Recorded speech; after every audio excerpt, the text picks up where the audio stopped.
pues tenemos la suerte de haber pillado con pinzas a Toni Acosta aquí en el Teatro Salón Cervantes. ¿Una madre de película o una madre de teatro? Pues lo de una madre de película es porque este personaje se refugia en las películas. Esta función, que es teatro puro y duro, porque estoy sola frente al público, hace un homenaje al cine. De tal manera que a los que les gusta el teatro vendrán a verme en directo, pero a los que les gusta el cine vendrán a verme y se llevan su homenaje. El síndrome del nido vacío, ¿cómo lo has llevado? Porque esto de trasladarlo a las tablas por algo. Pues yo creo que Toni, lo he gestionado bastante bien. Lo que hemos hecho es crear un personaje que no lo está gestionando tan bien porque así daba más comedia. Pero bueno, la reflexión que saco y cuando hago entrevistas me gusta contarlo es que no tenemos que negarlo. Tenemos que abrazar el nido vacío y ver qué nos pasa. Pero bueno, eres una persona muy ocupada, te vemos en la pequeña pantalla, en todos los formatos, cosa que nos encanta. Bueno, Toni, pues muchísimas gracias por atendernos, ha sido un placer tenerte cerca y sobre todo, pues mucho parking lleno, porque estás a puntito de estrenar. Sí, por favor, mucho parking lleno. Aquí, en Alcalá de Henares, el 9 de mayo. Muchas gracias. Bueno, pues otro privilegio más en el día de hoy, más sorpresas. Tenemos a Pepe Villuela, que nos va a hablar un poquito de la representación que nos va a traer a Alcalá de Henares. Buenos días, Pepe. Buenos días, ¿qué tal? Pues mira, lo que venimos a hacer el 18 de enero aquí a Alcalá es la traslación desde una novela al teatro. La novela se llama Guitón Onofre, está escrita por Gregorio González en el siglo XVII y ahora nosotros la hemos llevado al teatro. Es una representación que nos ha costado relativamente poco trabajo en el sentido de que ya en sí mismo tiene muchísima acción y cuenta las peripecias de un hombre, de un pícaro, por sobrevivir y por alcanzar, en este caso, pues yo diría que las más altas cotas sociales a base de mentir y de corromperse constantemente. En la presentación nos has hablado un poco que está estrechamente ligado pues con temas de la época, de la corrupción. Sí. Y entonces esto sería extrapolable a la época actual. Sí.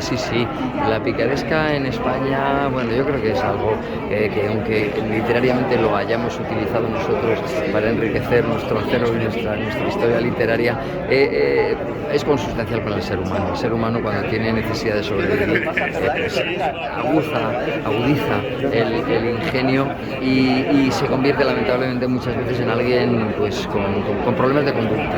Y eso es eterno, eso está reflejado en la literatura y yo creo que en las crónicas desde que el hombre es hombre, el ser humano pisa la tierra. Siempre nos hemos dedicado a engañar, siempre nos hemos dedicado a trepechar y siempre nos hemos dedicado lamentablemente pues a aprovecharnos de los demás para medrar.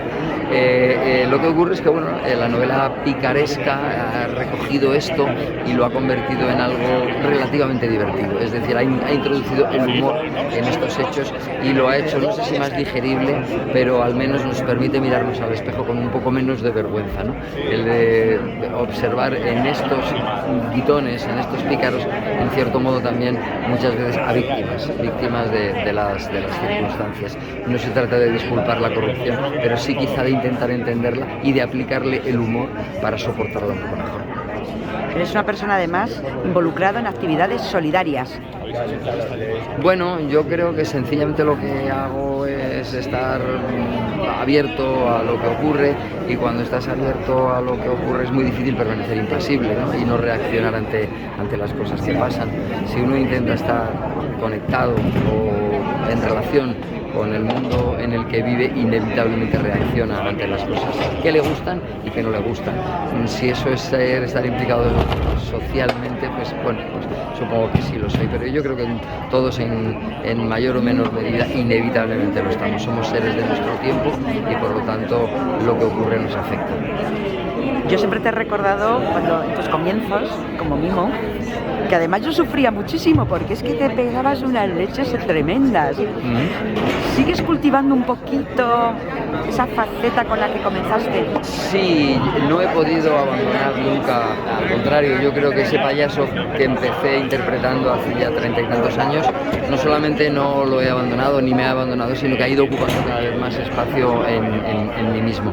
Aporta una filosofía y una forma de mirar a todo, tanto la profesión como mi relación con el mundo. Yo creo que el payaso es un ser magnífico que para mí constituye un regreso al estado más puro del ser humano, el momento en la infancia en el que somos, yo creo que éticamente irreprochables porque no sabemos hacer el mal y el payaso representa ese estado de inocencia privilegiado al que un payaso humildemente intenta volver, aunque solo sea desde las tablas. Aplicarlo luego a la vida es muy difícil, pero si luego además con ello consigues la recompensa inmediata de la risa, pues genera adicción y no dejas de perseguirlo.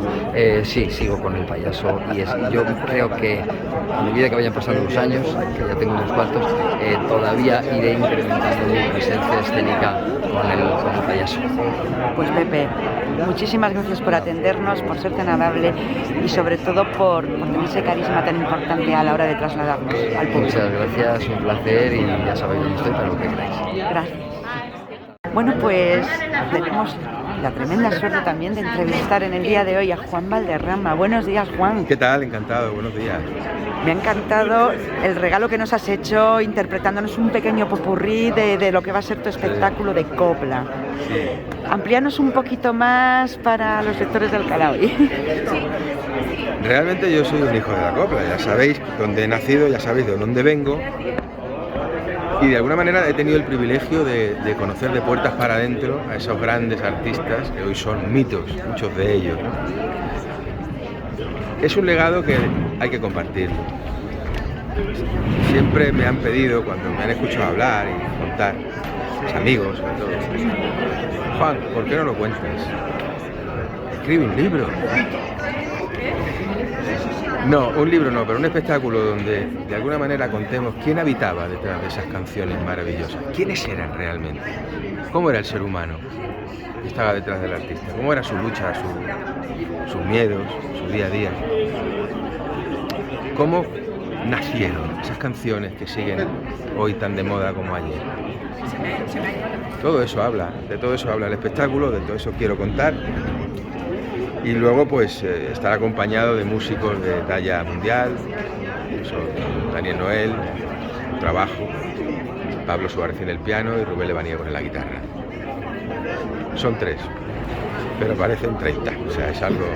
O sea, que estás muy bien acompañado. Sí, y bueno, creo que en este momento pues está bien, ¿no? Recordar y sobre todo romper prejuicios que hay sobre el género. Y a lo mejor...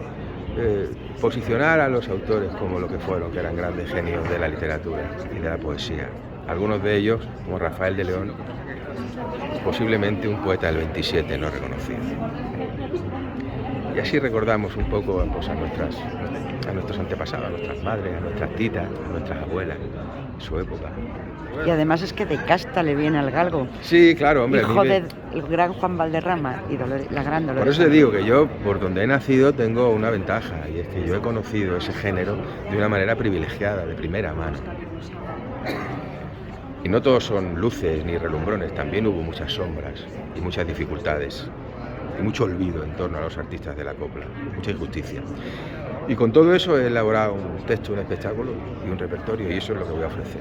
Creo que es interesante. Pues seguro que nos va a encantar.